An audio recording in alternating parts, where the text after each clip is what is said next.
My name is Yao. I'm one of the founders here at the Elysian Whiskey Bar. We're one of two of us.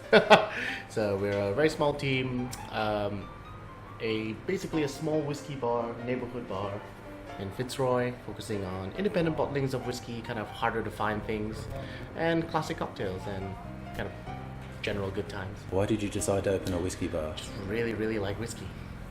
No romantic story, just really like whiskey.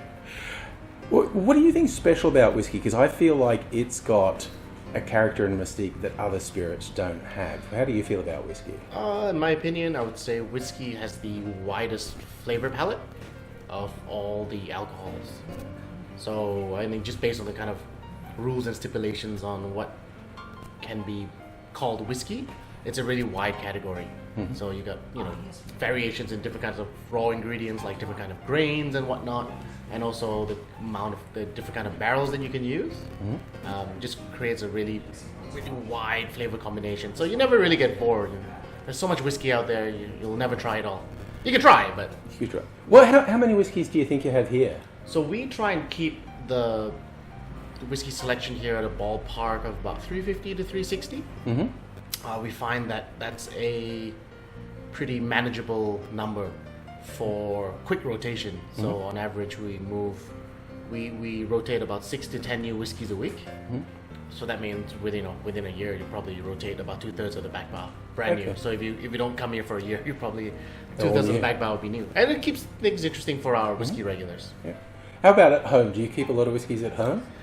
That's a secret. Oh. I will not say how much whiskey I have at home or how much alcohol I have. What's the decision process you go through when you are restocking? Like, what do you look for when you decide you bring in something new? So a lot of the new whiskeys of the week kind of sit up on here. Mm-hmm.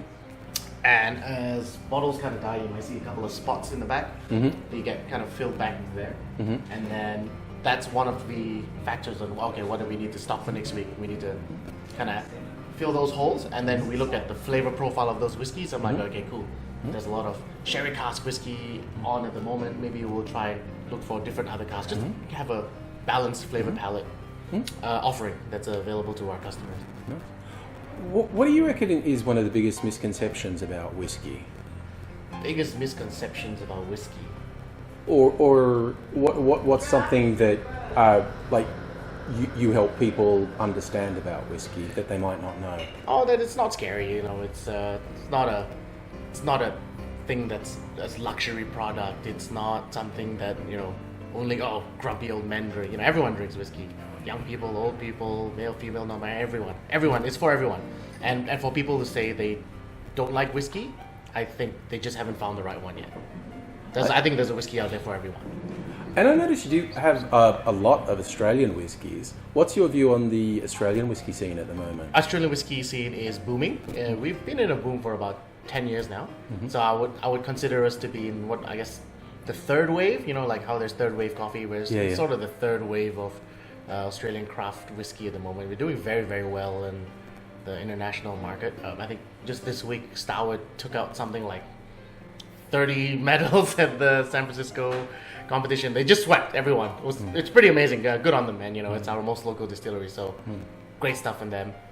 But for a country with a population of what, 26 million, something like that, we have a lot of distilleries. I think ballpark, just whiskey alone is like 300 or something like that. I think overall we got like 650 distilleries in Australia right now, like including gin and all that, which is a lot of distilleries, but also kind of speaks to the kind of people we are in Australia. Maybe So you often put together whiskey flights for people. From all this selection, what's the sort of decision-making process with putting together a flight? So that's usually the easiest way is to have a conversation and then kind of figure out what they want, what they don't like. And also, like, if there's anything in particular that they wanted to taste. Sometimes people come in, they're like, oh, I really want to do a flight of whiskeys. I've heard about Japanese whiskey. I want to try some Japanese whiskey. Cool, so let's include one in that. It's like, oh, I don't like smoky whiskey. Cool, so we don't include any of that. Or we might include something that has a little bit of smoke, just to kind of see where they're at. And, maybe they just tasted an overly smoky whiskey that they didn't quite like. Or maybe just didn't agree with their palate, or they had it in a situation that wasn't enjoyable for them. The environment does help change your perception of whiskey. We do have a lot of customers, you know, who are big collectors who buy the similar kind of bottles to us. They're like, oh, somehow the whiskey tastes better here. I'm like, yeah, because I'm serving you and I'm cleaning the glasses. That's why.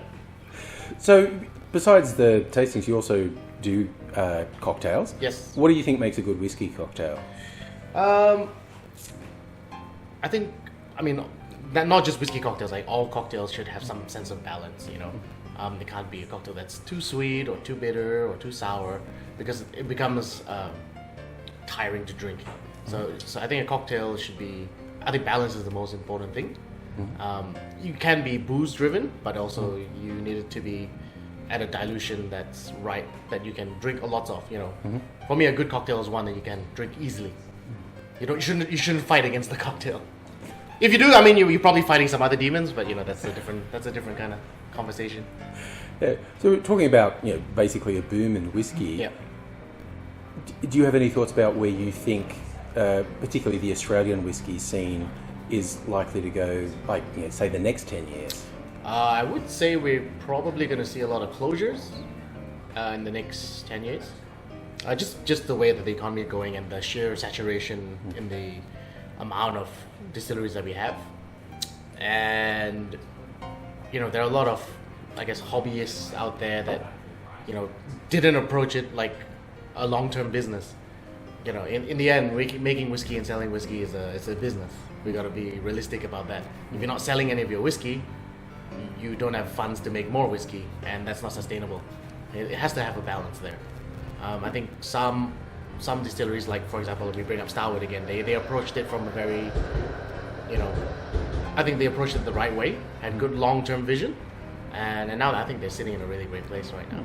Do you have any tips of surprising countries that are putting out good whiskies that people might not even realize? Oh yeah, recently, like, this is real good. This is from Denmark. This is Stonic Distillery. Amazing distillery. If you look at a video of it or like the schematic, all the grain comes from a radius around the distillery. They malt it all on site, state-of-the-art malting facility. Their still setup is state-of-the-art. I'm pretty sure they're also like a carbon-neutral style distillery. It's so advanced. It's amazing. Great. Well, there's certainly just a mind-boggling amount to explore here. So I guess say thanks, Yao, and I know where to come when I want my whiskey. No worries. Thanks. See you real soon. Cheers.